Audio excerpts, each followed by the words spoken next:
અને એટલે હું કાયમ એવું કહું, મારું તારણ છે કે ભગવાને જેને કંઈ નો આપ્યું એને પછી બહુ આપી દે ને, એટલે 98% લોકો દિલદાર બને. ભગવાને પેલા શરૂઆતમાં કંઈ ન હોય અને પછી બહુ આપે ને, 98% લોકો દિલદાર બને અને 2% છે ને એવા લોભિયા બને કે ભગવાને કઈ પાર નો એટલું આપે, ચામડી તૂટી જાય પણ એની તમડી ના છૂટે.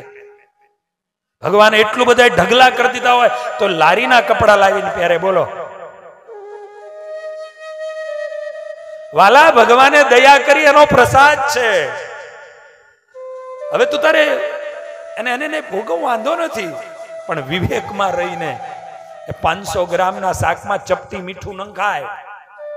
પછી ધોરું છે ને નામ હારું મીઠું છે ને મુઠ્ઠી ભરી નાખી દઉં તો શાક નો રીએ. વિવેક, મા બાપ અને છેલ્લા શબ્દો એ માત પિતા, બસ એ માત પિતાને માટે, એ માત પિતા અને એ માત પિતાના માટે આજે મારે કહેવું છે કે જ્યારે આ દુનિયાની અંદર તમે આવ્યા,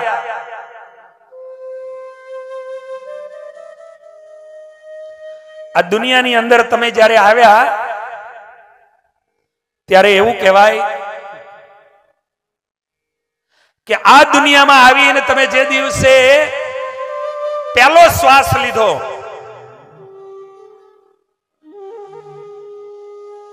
આ દુનિયામાં આવીને, આ દુનિયામાં જે દિવસે, આ જિંદગીમાં, આ દુનિયામાં તમે પહેલો શ્વાસ લીધો ત્યારે આ દુનિયામાં તમારી નજર સામે જો કોઈ તમારી સામે પહેલા હાજર હતું ને તો એ તમારી માતા હતા.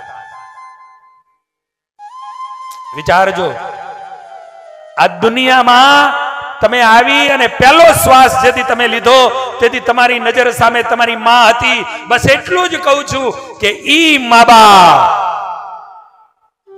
એ જિંદગીમાં છેલ્લા શ્વાસો લેતા હોય ને ત્યારે તમારા ગમે એવા મીટિંગો, તમારા કામ ધંધા અને ઘડીભર માટે એક બાજુ મૂકી દેજો અને એક બાજુ મૂકી અને તમારા મા બાપ છે ને એની બાજુમાં જઈ અને એના છેલ્લા શ્વાસે હાજરી આપજો. એના છેલ્લા શ્વાસે તમે હાજર રહેજો, હાજર રહેજો, હાજર રહેજો. આજથી 8 વર્ષ પહેલા મોરબીમાં ડોક્ટર સાહેબ છે, બહુ મોટું નામ. આજે એનું લગભગ 80 વર્ષની ઉંમરે પહોંચ્યા. 8-10 વર્ષ પહેલા મારી તારીખો લેવા આવ્યા. મને કીધું કે સ્વામીજી, મારા ગામમાં, મારા વતનમાં તમારે કથા કરવાની, તમે તારીખ આપો. જોગાનું જોગ એમને જે જોતા હતા એ દિવસો મારા ખાલી હતા, એમને તારીખ આપી. એમને ઘણા બધા બીજા કહેવા ગયા, અમે કથા કરી દઈ, અમે કથા કરી દઈ. ઘણા બધા બહાર છે ને બરોબર અલગ બલગ બીજી ત્રીજી બધી વાતો કરતા હોય. સ્વામીની કથા કરાવવા જશો તો આવો ખર્ચો થઈ જશે, આવું આમ થશે. પણ નજીક આવે, બેસે ત્યારે ખબર પડે કેમ ભગત. પણ એને એટલું કીધું ત્યારે એને છેલ્લી એક વાત એ કરી હતી મને કે જે મને મળવા આવ્યા ને જે લોકોએ કીધું કે અમે કરી દઈએ, આ કરી દઈએ, તે કરી દઈએ, મેં બધાને કીધું કે વક્તા તરીકે અમારા શ્રીજી સ્વામીને જ લાવવાના છે. કે શા માટે? મારે જે કહેવું છે એ મેન બાબત હું કહેવા જઈ રહ્યો છું, પછી સંભળાવવાનું. અને છેલ્લે માં 100 વર્ષની ઉંમરે પહોંચ્યા ત્યારે મેં એટલું પૂછ્યું હતું કે માં, તારી છેલ્લી હિસ્સા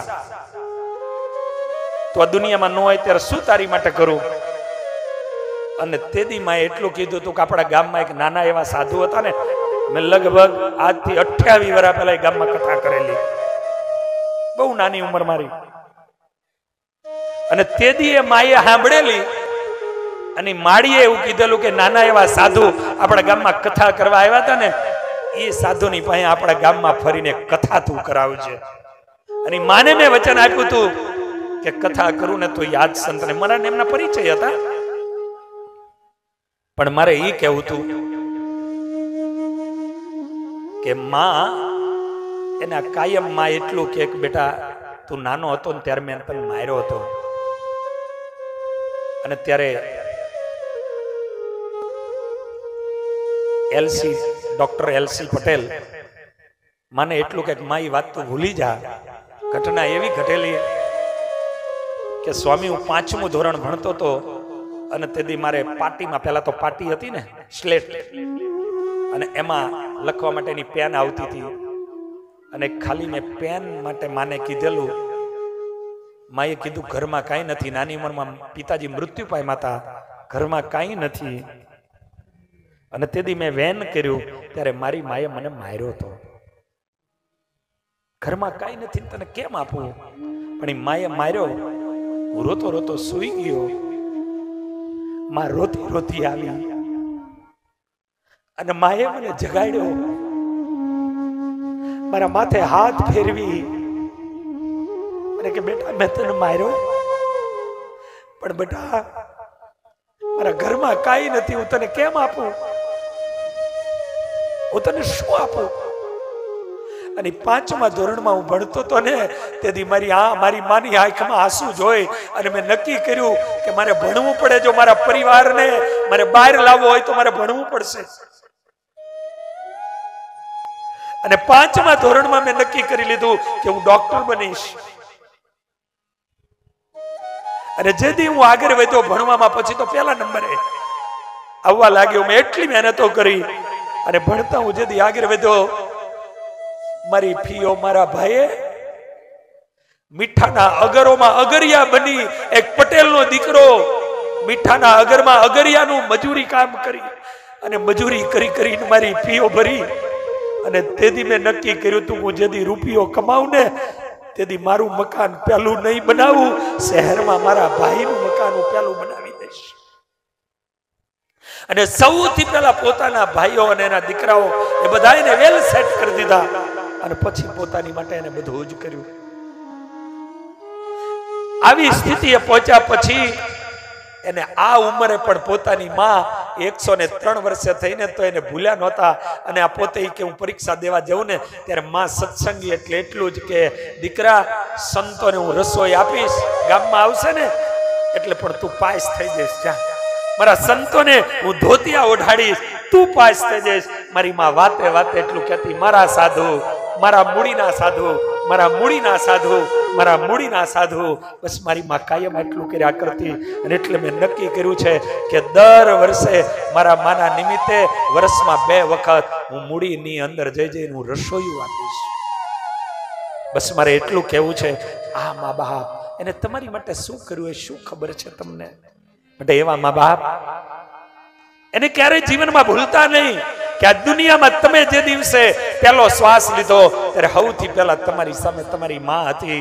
બસ એ જ માં અને એ પિતા જિંદગીમાં છેલ્લા શ્વાસ લેતા હોય ને ત્યારે તમે એની પાસે એના ખાટલે હાજર રહેજો, એના ઓશીકે તમે હાજર રહેજો.